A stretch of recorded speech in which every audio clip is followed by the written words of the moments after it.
कट्ट्याला पुन्हा सुरुवात करूया. खाडे सर, खरं तर म्हणजे 2 प्रश्न आहेत, की एकतर जेव्हा सुरुवात केली होती या सगळ्या कामाची, शिक्षण पूर्ण केलं होतं, तेव्हा काही वेगळं स्वप्न पाहिलं होतं, की मला इथपर्यंत पोहोचायचंय वगैरे? आणि आज आता जेव्हा पद्मश्री सारखा देशातल्या सर्वोच्च सन्मानांपैकी एक मिळाला, तेव्हा आता पुढे काय करावं असं वाटतंय? पुढचं काय? खरं म्हणजे सुरुवातीलाच एकदम आउटस्टँडिंग करिअर कॉलेजमध्ये होतं. आउटस्टँडिंग करिअर म्हणजे 8वी 9वी 10वी 11वीला होतं. आणि असं वाटायचं की गरिबीमध्ये जन्माला आलो पण गरिबीमध्ये मरणार नाही, हे एक मात्र भीती होतं. आणि आता पद्मश्री मिळाल्यानंतर ना मला असं वाटतं की माझा उपयोग जो आहे तो एंटरप्रेनर्स बनवण्यासाठी किंवा ज्यांच्या घरी गरिबी घुसलेले त्या मुलांसाठी किंवा त्यांच्या घरातून ती गरिबी बाहेर काढण्यासाठी माझा जर उपयोग झाला तर मला खूप आनंद होईल. अगदी माझे त्यासाठी मिरजला एक मी शाळा काढली, मोठी शाळा चांगली माझी, 2400 समजावून 1400 स्टुडंट आहेत तिथे.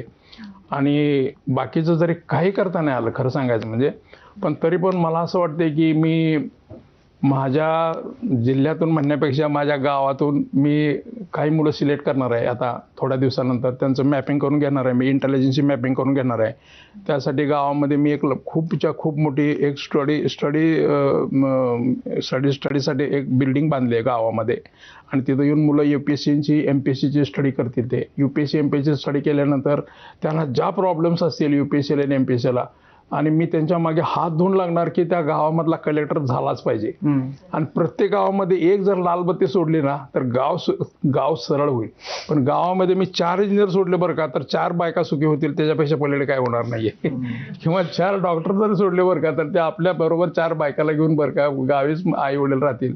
त्यापेक्षा मला असं वाटतं की मी ॲटलिस्ट मरण्याच्या अगोदर नाही म्हणाल तरी मी खूप मोठं ध्येय घेऊन जगतोय, म्हणजे की माझ्या गावामध्ये, माझ्या तालुक्यामध्ये, माझ्या जिल्ह्यामध्ये किंवा महाराष्ट्रातून असे काय जे इंटेलिजन्स असतील तर त्या सगळ्या इंटेलिजन्सला घेऊन तो सर्व खर्च मी करणार आहे.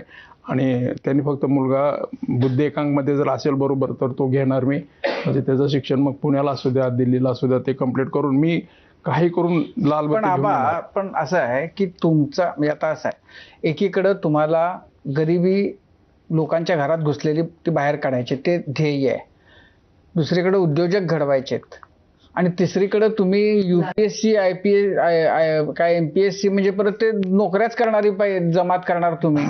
तर नोकऱ्या करणारी कशाला पाहिजेत? मग आपल्याला करायचं तर ते उद्योजक बनण्यासाठी केलं पाहिजे ना. हो, उद्योजक बनण्यासाठी करायचं बरं का, हा मेन प्रश्न आहे. पण उद्योजक बनण्यासाठी जो ताण लागतो, मी आता जो स्टडी करतोय तो म्हणजे त्याची घरची परिस्थिती एकत्रच असायला पाहिजे, एकत्र कुटुंबच असायला पाहिजे. त्यांनी एकत्र कुटुंब जर नसेल आणि जर इंडिव्हिज्युअल असेल आणि बाप ज्याची काय संपत्ती किंवा सासऱ्याची काय संपत्ती असेल तर तो उद्योगपती होऊ शकतो. अदरवाईज तो उद्योगपती होऊ शकत नाही खरं म्हणजे. आणि तिथं ताण काढण्याची कपॅसिटी जर त्याच्याकडे असेल बरं का, तर त्याला कुठे तर काम करावं लागेल 4-5 वर्ष. त्याला कुठले तर मॉडेल आमच्यासारखे असतील ते समोर यायला पाहिजेत. त्याला सांगायला पाहिजे अशी उडी टाक, अशी उडी टाकू नको, अशी उडी टाकले तर खडकावर पडेल, अशी उडी टाकले तर खंदकात पडेल, असे सांगणारे त्याच्याबरोबर असायला पाहिजेत. आणि त्या गोष्टी फार कमी दिसतात मला अगदी. त्यामुळे निरनिराळ्या कॉलेजमध्ये मी एंटरप्रेन्योर्सला लेक्चर देत असताना एवढं सांगतो बाबा की तुमच्याकडे तुमची परिस्थिती कशी आहे ते बघा, तुमचं घर कसं आहे ते बघा अगोदर, बरोबर आहे. बिझनेस करता येईल का त्याच्यात? म्हणजे एखाद्याने भुशारी मालाचं दुकान काढलं बरं का, तरी तो महिन्याला नाही म्हणा तर 30-40 हजार रुपये कमवेल. पण 40 हजार ज्यावेळी त्याच्या घरात येतात ना, तेव्हा त्याचे 2 भाऊ, त्या 2 भाऊजही आणि ते सगळं भांडामांडी करून बरं का ते दुकान विकायला काढतात. म्हणजे अशी काही उदाहरणं मी बघितलेले आहेत. त्यामुळे हा ट्रेन इतका असा आहे की म्हणजे म्हणतात ना की बकरीचा पाय आला तर मी हटवू शकतो, हातीचा पाय माझ्यासमोर आला तर तो हटवणं मला शक्य नाही ते. अशा अवस्थेमध्ये मग मला असं वाटतं की गाव सुधारायचं असेल ना तर मग UPSCचाच घालायचा तिथे. एक जर लाल बत्ती गेली ना तर त्याला ना गाव सर्व घ्यावंच लागते बरोबर. त्याला बाकी दुसरा विराजच नाही आहे. त्याला त्याची मामी बहीण, चुलत बहीण, तुझ्या आत्या बहीण, त्याची सासू सासरी, त्याच्या तिकडची मंडळी, इकडची मंडळी, IS असेल तर तो करावंच लागेल, त्याला करावंच लागेल ते. आणि असं नाही की तो आयसोलेट कंडिशनमध्ये राहत नाही, त्याला त्याचंच ट्रेनिंगच तसं देणार आहे. मगाशी UPSC MPSCचा उल्लेख निघाला. सरकारी नोकऱ्या आहेत 2%, आणि तयारी करणारे जे 98% आहेत, म्हणजे लाखो कोट्यावधी विद्यार्थी आहेत, जे अनेक अटेम्प्ट देत आहेत पण ते सक्सेसफुल होत नाही आहेत किंवा डिप्रेशन सारख्या परिस्थितीमध्ये गेलेले आहेत. अशा विद्यार्थ्यांना तुमचा काय सल्ला असणार आहे उद्योजकता आणि या संदर्भामध्ये? काय टेक्निकल फॅकल्टीमध्ये असतील त्यांनी टेक्निकल जॉब घ्यायला सुरुवात करायची, कारण त्यांची मॅच्युरिटी खूप चांगली आलेली असते स्टडीमुळे.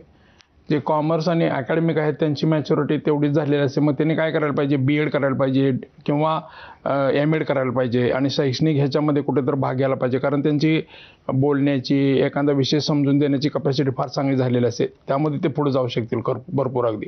आणि हे सर्व होत असताना मग आपल्याला रिव्हर्स फील्डमध्ये यायचं असेल तर आपल्याला जे बेस्ट लाईक फील्ड आहे ना त्यामध्ये लगेच जायचं आणि सुरुवात करायची. टेक्निकल असेल तर त्याला जॉब मिळतो, ॲग्रीचं असेल तर त्याला जॉब मिळतो.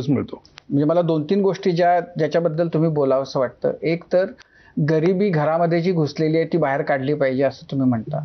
त्याच्यासाठी वारकरी संप्रदायाचं जे शिकवण आहे, जे तुमच्या रक्तामध्ये मुरलेलं आहे, त्याचा उपयोग झाला असं तुम्ही म्हणता. महाराष्ट्रामध्ये हजारो कुटुंब आणि लाखो जण, कोट्यावधी जण आज गरिबीचं आयुष्य जगतायत, ज्यांना 2 वेळच्या खाण्याची भ्रांत आहे. अशा कुटुंबामध्ये मुलं आहेत जी हुशार आहेत, ज्यांना चांगली संधी मिळाली तर ती त्याचं सोनं करू शकतील, पण परिस्थिती अशी आहे की ती त्यामध्ये खूप मोठी रुकावट बनून राहिलेली आहे.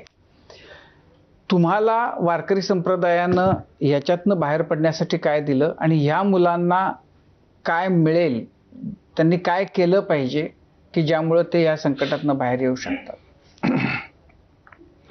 खरं म्हणजे मी अशा कितीतरी एकादशी आहेत की उपासपोटी मी भजन म्हणलेलं आहे आणि मी घरी झोपलेलो आहे. माझ्या घरी खिचडीसुद्धा तयार नव्हती किंवा कुठल्या तरी एखाद्या शेतकऱ्याने रताळं दिले असतील तर ती 2 रताळं शिजवली आणि खाल्ली आणि झोपलो, मी अशाच काढलेत. परंतु त्यातले काही अभंग असे होते की माझे वडील मला सांगायचे की आबा काही बाकी पाठ करू नको, हे 2च अभंग पाठ कर बस, आणि ह्या 2 अभंगावरतीच तुझं आयुष्य मोठं होईल. आणि मग त्यामुळे असं वाटायचं की हे खरंच आहे का, हे त्यानेच लिहिले का अभंग, हे तुकारामाचेच आहेत का, हे ज्ञानेश्वराचेच आहेत का? आणि गरिबी म्हणजे काय, भुकेलेलं पोट आहे ते, बाकी काय त्याच्यामध्ये माणुसकीला ते इतर ठिकाणी कुठे वरबडे काढत नाही. ते फक्त भूक ही त्यामध्ये एक भाग आहे आणि राहणीमान एक भाग आहे त्यामध्ये. अशा मुलांसाठी मला वाटते ज्या तालुक्यामध्ये, ज्या जिल्ह्यामध्ये, माझे वैयक्तिक सांगतो तुम्हाला मी, माझा भाऊ आता पालकमंत्री सांगलीचा होता तेव्हा मी त्याला नेहमी सांगायचो की राजा ही घरं शोधून काढ, ही घरं शोधून काढ, ही घरं शोधून काढ आणि त्या घराला मदत करायला सुरुवात कर. ही घरं शोधून काढायची, त्या घराला मदत करायची. आता उदाहरणार्थ म्हणजे एक उदाहरण सांगतो तुम्हाला, अशी बरीच उदाहरणं आहेत माझ्याकडे.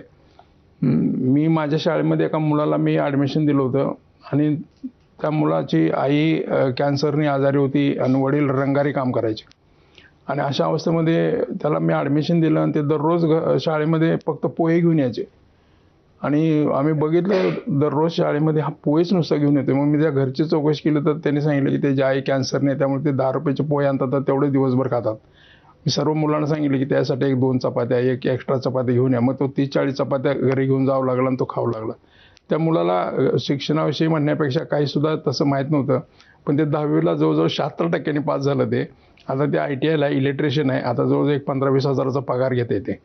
मग अशी घरं जर शोधून काढता आली आपल्याला, अशी घरं जर शोधून काढता आली आणि त्यांच्यासाठी जर गव्हर्नमेंटच्या खूप चांगल्या यंत्रणा आहेत, गव्हर्नमेंटच्या खूप चांगल्या यंत्रणा आहेत, पण ते राबवणारा पट्ट्या पाहिजे तिथं. आता तो राबवणारा पट्ट्या जर मिळाला तर मला वाटतं सगळं सुजलाम सुफलामच आहे ते. एकच व्यसन आहे ते म्हणजे पेन, आणि हे पेन आहे ना, हे मोंड ब्लॉकचं पेन आहे, ह्याची किंमत आहे 75,000 रुपये, 75,000 आहे. आणि हे माझ्या खिशाला बरोबर असतं, पण माझं जे 3 रुपये 50 पैशाचं पेन आहे तुम्ही ऑफिसमध्ये आला तर ना ते माझ्या टेबलावरती नेहमी पडलेलं असतं बाजूला. तिथे एक कुठेचा जरी चेक मिळाला तर ते मला सांगत असतं, अशोकराव तुम्हाला 4 आण्याची लिप नाही घालता आली मला, तुम्ही जरा शांत राहा.